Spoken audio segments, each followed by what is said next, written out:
Cái ghế này là chỗ mà mình sẽ ngủ vào ngày hôm nay. Có cái tiếng thì chạy qua rồi, mình thật sự là bây giờ mình đang rất là sợ. Đúng kiểu hoảng loạn đấy. Số tiền sinh hoạt cho mấy ngày còn lại của mình mất rồi. Trời ơi.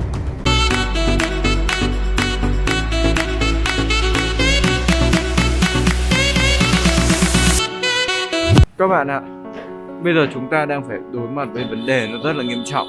Đó chính là mình mất sạch tiền rồi. Cái budget mà mình dùng để đi trong cái chuyến trải nghiệm lần này đã mất sạch. Bây giờ phải nghĩ ra cách kiếm tiền thôi. Làm nghề gì được nhở? Làm sao kiếm được? Chính vì mình đã bị mất số tiền còn lại trong những ngày cuối cùng thực hiện làm người vô gia cư, vậy nên mình phải đi kiếm tiền theo cách của người vô gia cư, nhưng không phải là đi ăn xin. Theo mình quan sát thì những người vô gia cư họ hay đi nhặt ve chai. Vậy thì mình cũng sẽ đi nhặt ve chai và nhặt bìa giống họ thôi. Mình lấy một chiếc túi rồi cứ thế thấy bất kỳ chai lọ trên đường nào hay kể cả trong thùng rác mình cũng moi ra để nhặt đem bán.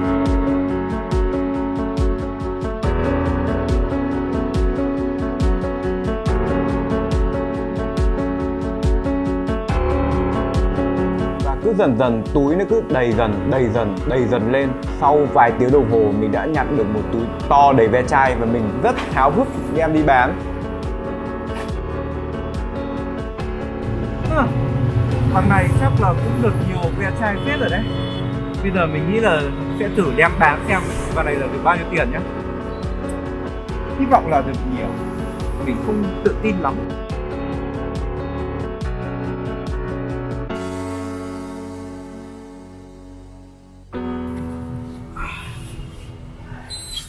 Các bạn ạ, nãy giờ mấy tiếng đồng hồ mình đi nhặt ve chai và bán xong 15.000. Nhặt ve chai bèo thật đấy. Mình nhặt một túi to như thế được có 15.000. Đây là không đủ. Chắc phải đi kiếm thêm. Vậy nên mình quyết định mình phải đi tìm công việc khác. Và mình đi tìm quán cơm, quán ăn nào cho mình làm thuê ngắn hạn trong 1-2 ngày thôi. Nhưng thật buồn là mình hỏi ở đâu thì họ cũng không đồng ý. Đi vào đấy làm công mà chỉ làm 1-2 ngày. Thế nên là mình đã phải gian lận một chút. Mình đã phải gọi điện sử dụng mối quan hệ. Một anh mình quen có cái nhà kho và mình đến đấy xin anh ấy làm ở đó. Xin anh ấy bốc vác và bê hàng trong cái nhà kho của anh ấy. Và rất may là anh ấy đã đồng ý. Mình phải nói khi mình đến đấy làm thì mọi người đều rất vui vẻ và đều đón chào mình. Và chính vì đây là nhà kho của người quen, thế nên là mình có thể đặt máy quay và quay ở đó. Ôi, cảm ơn ông trời. Công việc diễn ra rất thuận lợi và mình cũng kiếm được một ít tiền để có thể trang trải trong những ngày sau.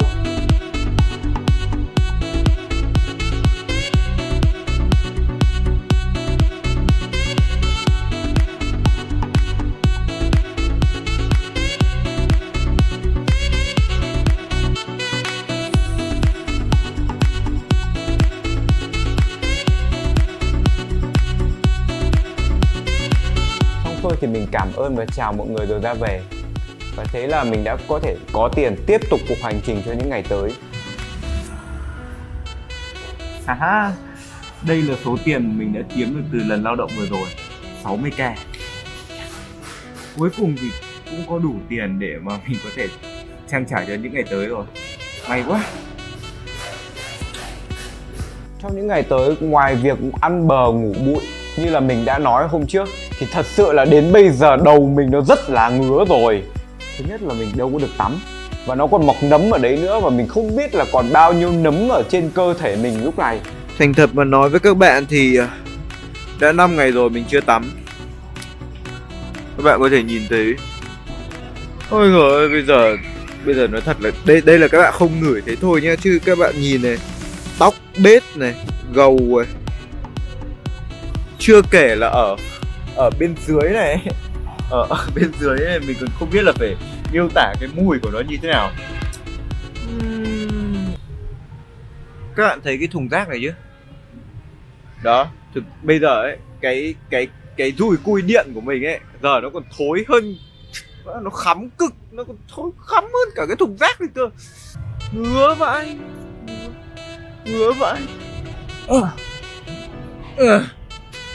Và mình cũng không thể tập được. Thứ nhất là do không có năng lượng, vì ăn có mỗi cái bánh mì một bữa Và thứ hai đó chính là nếu mà mình tập thì mồ hôi sẽ ra và khắm cả cái bộ đồ này lên.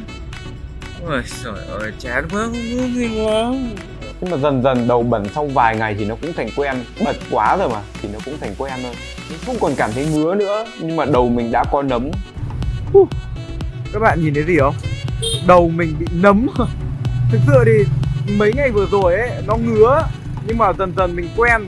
Vấn đề là khi mà mình đã quen rồi thì nó lại bị nấm. Thế là bây giờ chắc chắn mình phải đi gội đầu. Thế nên mình bắt buộc phải mua gói dầu gội và gội ở ngoài đường. Đó là một cái cảm giác không hề dễ chịu một chút nào.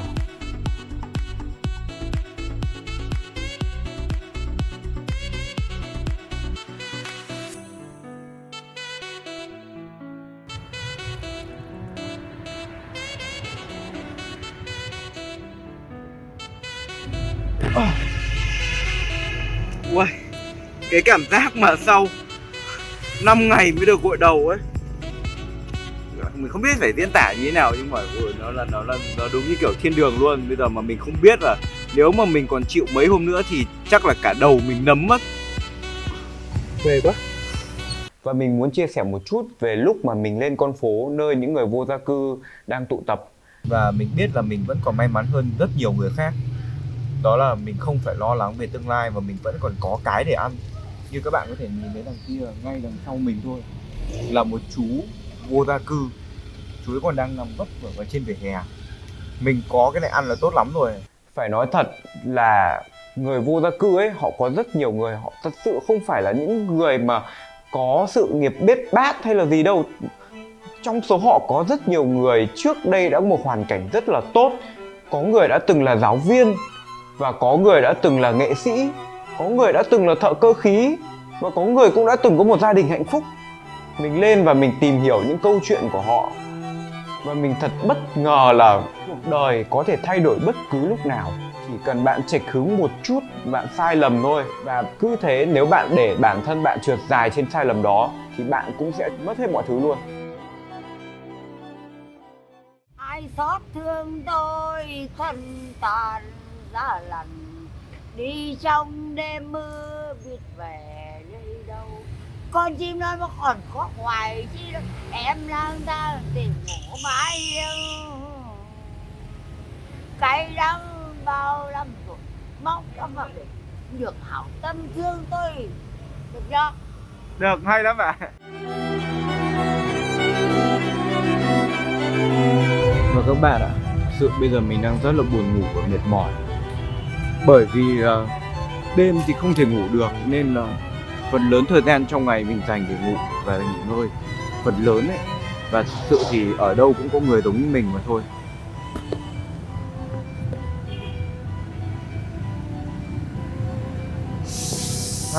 Đời là như vậy mà. Phải nói rằng những câu chuyện của họ đem lại rất quý báu cho mình. Có những người làm nghệ sĩ rất là trẻ, đẹp, nhưng chính vì lô đề cờ bạc nên là mới ra nông nỗi này. Và có những bà cụ làm giáo viên phải làm người vô gia cư bởi vì một số lý do liên quan đến mặt tối của xã hội về chính trị nên mình không tiện nói. Cũng có những người là thương binh liệt sĩ ngày xưa. Mỗi người đều có một câu chuyện, và nhiều lúc không phải là họ muốn mà là chính cuộc đời đưa đẩy họ làm vô gia cư. Và có một điều nữa mình nhận ra, đó chính là ánh mắt của mọi người nhìn vào người vô gia cư, nhìn vào mình, nhìn vào những người đó là một ánh mắt thể hiện sự khinh bỉ. Bạn đúng như là một người vô hình và không ai muốn thấy bạn, không ai muốn bạn xuất hiện trong cái lăng kính của họ.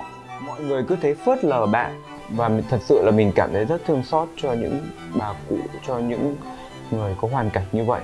Qua chuyến đi này thì mình đã học được thêm nhiều điều. Mình đã biết được thêm nhiều câu chuyện và mở mang cái thế giới quan của mình hơn. Vậy nên mình nghĩ đây là một cái trải nghiệm rất là đáng. Và chính vì những người vô gia cư đã đem đến cho mình những câu chuyện tuyệt vời như thế, nên mình sẽ dành cho họ một bất ngờ. Hãy đón xem vào video tiếp theo nhé.